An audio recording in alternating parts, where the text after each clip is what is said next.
And now, Effective Communication with Phil Zeller, CEO, Dale Carnegie, Southwest Michigan.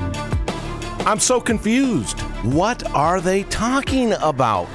Oh my gosh, that makes no sense. Who came up with this? Who is going to buy that? What are those people doing? Seriously? Have you noticed this out there? There is so much gray language being utilized out there that you just got to sit back and you got to scratch your head. And whether you watch the news or where you're on your social media feeds and you're looking at it, there's so many thoughts that are being thrown around out there that are half-baked ideas or half-baked opinions, or it's just crazy. And the challenge here, effective communication, Phil Zeller, is you want to get your point across. You really do. You want. I would hope that the reason anybody would communicate is for a reason. We've shared it before here on the show. There's always a reason behind the communication.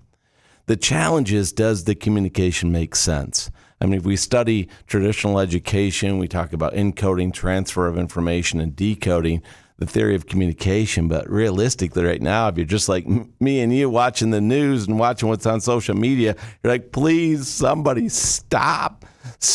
They're getting upset. They're getting upset about something. They're really rattled. They're doing crazy stuff, and they can't specifically articulate what they're truly upset about and what needs to improve and how it will make society better. And that's a challenge. And the challenge is that if we want to buy into what these people are saying or doing, and we want to take things seriously that they're saying, the challenge is they have to be more clear with their point of view. And when you listen to them speak and they just speak from the hip and they're just emotional, and we know this is true of human beings, Dale Carnegie documented, people are creatures of emotion, not logic. They use logic. The question is, where's the logic being used these days? And this is the challenge. We have to use logic to support our emotions. And when you listen to things and you hear them complain about whatever it is they're upset, maybe it's religion, maybe it's politics, maybe it's whatever. But whatever they're upset about, does it make sense to you? Is it clear what they're saying? Or does it just sound like somebody who's having a bad day? So we have to stop with that type of communication. We really have to look at how do you and I more effectively communicate. Our challenge is, how do we use that logic to support the way we feel? Well, the first thing we have to do is begin with the end in mind. Think about, where do you want this to end up? When you listen to those people on the news or on social media, what is their ultimate goal? What are they trying to do to make society better for you and me? Whether they articulate it or not, do they even understand what it is? Well, we may not be able to answer for them, but you can answer for yourself, correct? Do you know what the end in mind is for you? How is what you're trying to communicate going to benefit you, the people around you, and the greater good at hand? Now, some of you may say, well, I'm not concerned about that. Well, that's okay. But if you want to get buy-in, and again, this is effective communication, Phil Zeller here, and our goal is to influence people to create an outcome in which we find consensus. They buy into what you're saying. So your challenge is to use evidence. What evidence do you have that would support the way you feel? And this is the challenge to think about. There's lots of forms of evidence. We talked before on the show about different forms of evidence.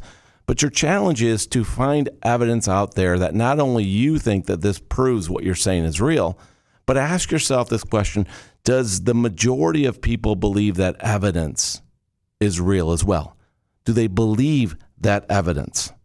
Is that evidence specific enough that somebody can say, yes, I agree with that, or no, I don't agree with that? And then finding the evidence that supports what you're saying is critical. So as you begin with the end in mind, you know where you want to land the plane. You know where you want to end up at the end of the conversation. Your challenge is, does the evidence you're sharing support it? Is it black and white evidence? Is it believable? And this is what we're challenged with right now, my friends. So I'm going to challenge you as you go out there and you communicate with people.